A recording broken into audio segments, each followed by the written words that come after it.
কোন নির্দিষ্ট বিন্দুতে উপবৃত্তের মানে 4 নাম্বার অঙ্কটার কথা বলতেছি, যেটা তোমরা বললা। কোন নির্দিষ্ট বিন্দুতে উপবৃত্তের পরামিতিক স্থানাঙ্ক দেওয়া আছে, পরামিতিক কোন নির্দিষ্ট বিন্দুতে উপবৃত্তের পরামিতিক স্থানাঙ্ক দেওয়া আছে, উপবৃত্তটির প্রমিত সমীকরণ নির্ণয় করো। তাহলে উপবৃত্তটির আমাদেরকে প্রমিত সমীকরণ বের করতে হবে, যেখানে থিটা হচ্ছে উপকেন্দ্রিক কোণ। থিটাটা হচ্ছে উপকেন্দ্রিক কোণ, এখানে ভুজ আর কোটি দেয়া আছে, ঠিক আছে। এটা কিসের ভুজ আর কোটি দেওয়া আছে, এটাই হচ্ছে আমাদের পরামিতিক স্থানাঙ্ক। এই পরামিতিক স্থানাঙ্কটা দেওয়া আছে, আমাদেরকে এই উপবৃত্তটার প্রমিত সমীকরণ বের করতে হবে। আর থিটাটা হচ্ছে এখানে উপকেন্দ্রিক কোণ।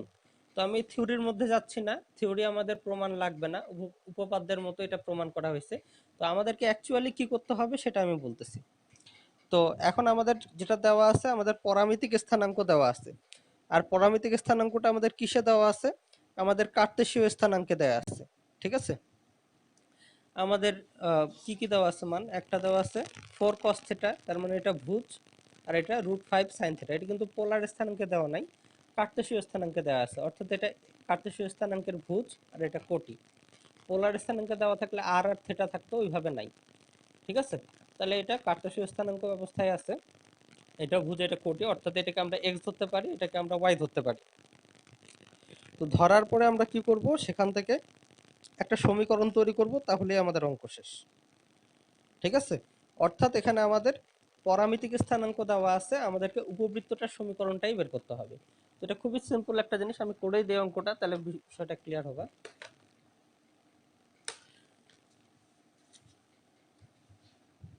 4C নাম্বার, আমাদের পরামিতিক স্থানাঙ্ক কি দেওয়া আছে, 4 cos θ আর হচ্ছে √5 sin θ। তাহলে এখান থেকে আমরা ধরতে পারি যে, ধরি x = 4 cos θ, y = কার্তেশীয় স্থানাঙ্ক অবস্থায় xy। এখান থেকে আমরা cos θ আর sin θ এর মান বের করব।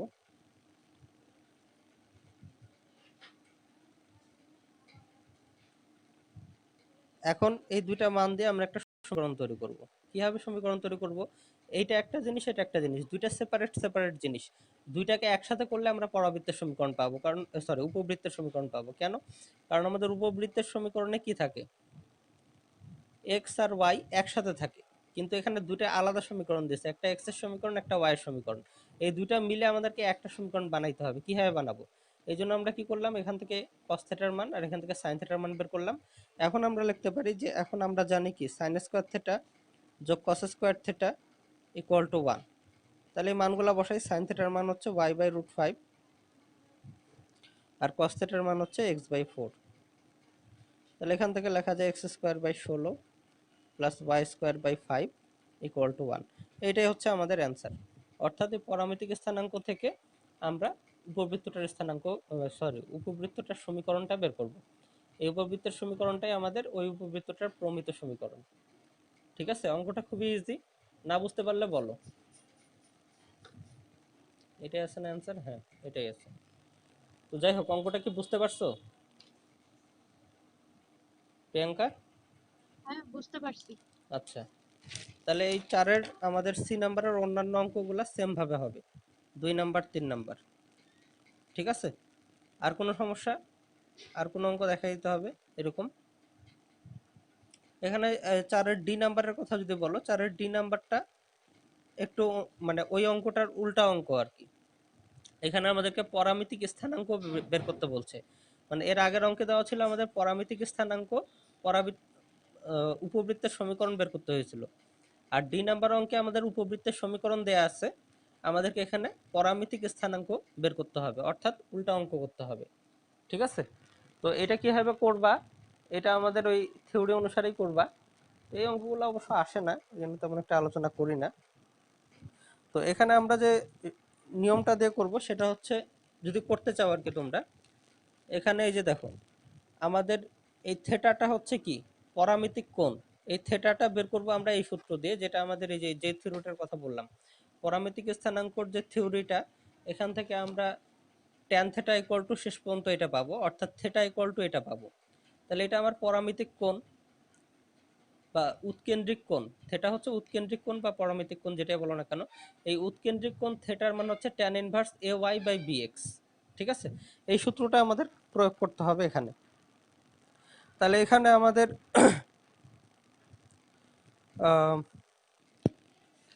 অঙ্কটাতে যাই তাহলে।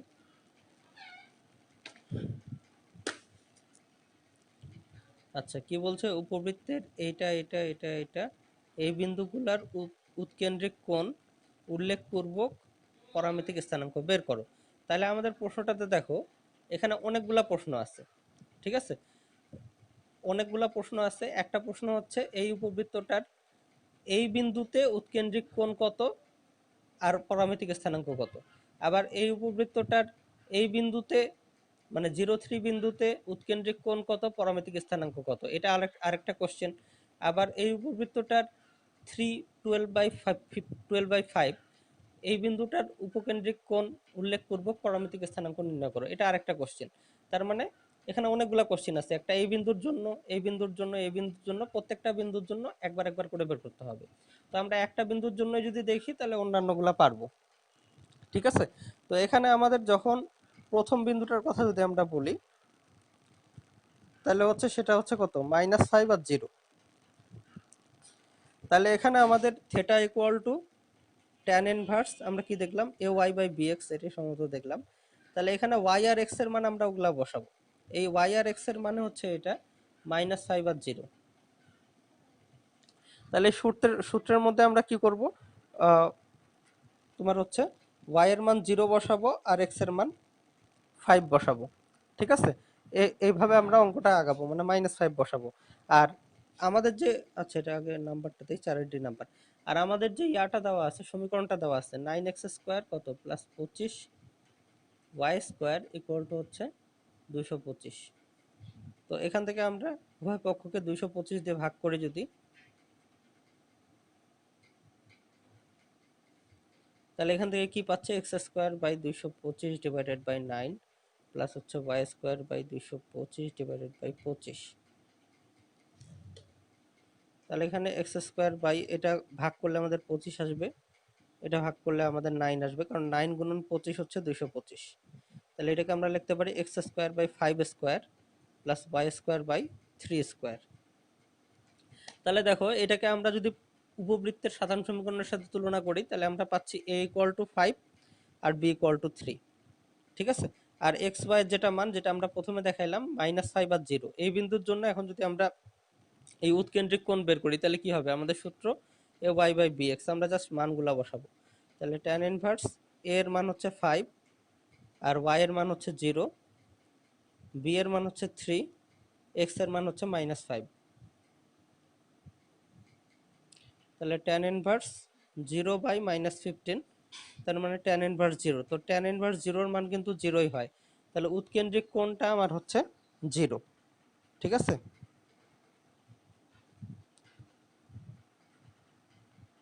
আচ্ছা, tan ইনভার্স 0 এর মান 0, তাই না?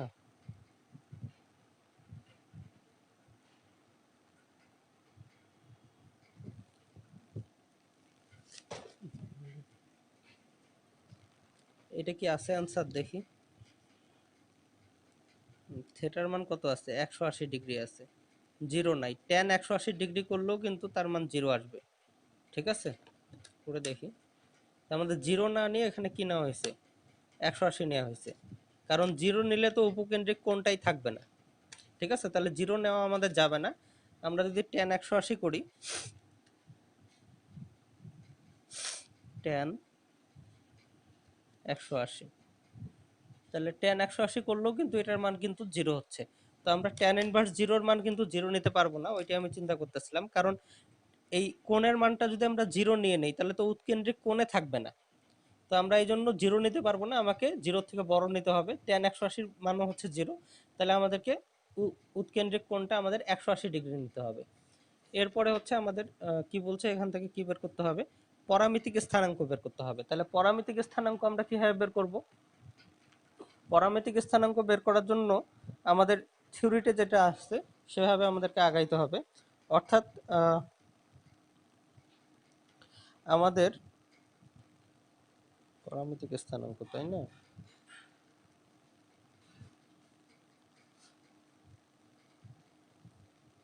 তাহলে পরামিতিক স্থানাঙ্ক বের করার জন্য আমাদের কি কি করতে হবে? আমরা থিওরি অনুসারে যদি দেখি, আমাদের পরামিতিক স্থানাঙ্ক যেটা হয়, পরামিতিক স্থানাঙ্কের আমাদের সূত্র হচ্ছে a cos থিটা আর b sin থিটা।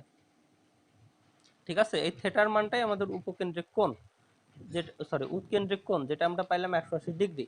আর এর মান এখানে কত? 5।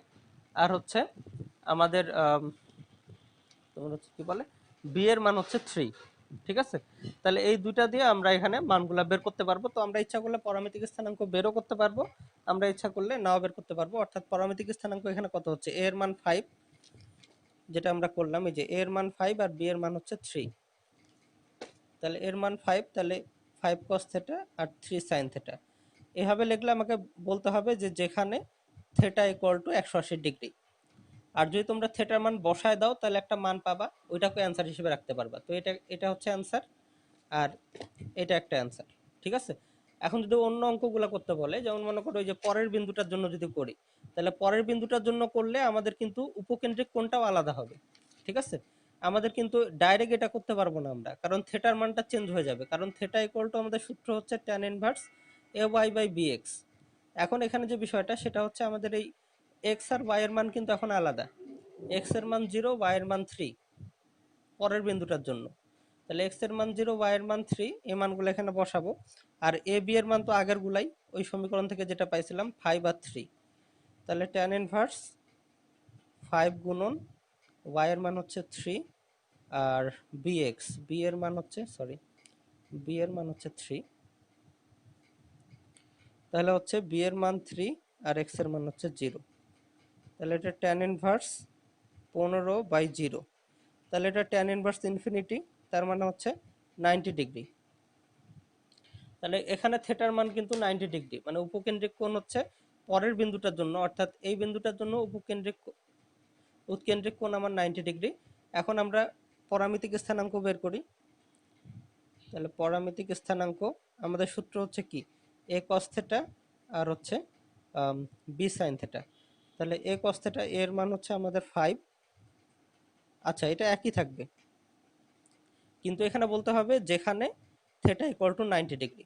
এভাবেও তোমরা অ্যান্সার রাখতে পারো, অথবা তোমরা এখানে 90 ডিগ্রি বসাইলে cos 90 0 হয়ে যাবে। ঠিক আছে, cos 90 0 হয়ে যাবে, আর এখানে sin 90 1 হয়ে যাবে, তাহলে 3 হবে। তো পরামিতিক স্থানাঙ্ক এটা ক্যালকুলেশন করেও রাখতে পারো, থিটার মানটা বসায়, অথবা এভাবেও রাখতে পারো, কোনো সমস্যা নাই। তো আশা করি এখন বুঝতে পারছো অন্যান্য বিন্দুগুলোর জন্য কিভাবে করতে হবে, সেটাও আশা করি তোমরা করতে পারবা। কোনো সমস্যা থাকলে এবার বলতে পারো এই অঙ্কটাতে। আর যদি বুঝতে পারো তাহলে এখন বলো যে অন্য কোন অঙ্কের সমস্যা আছে।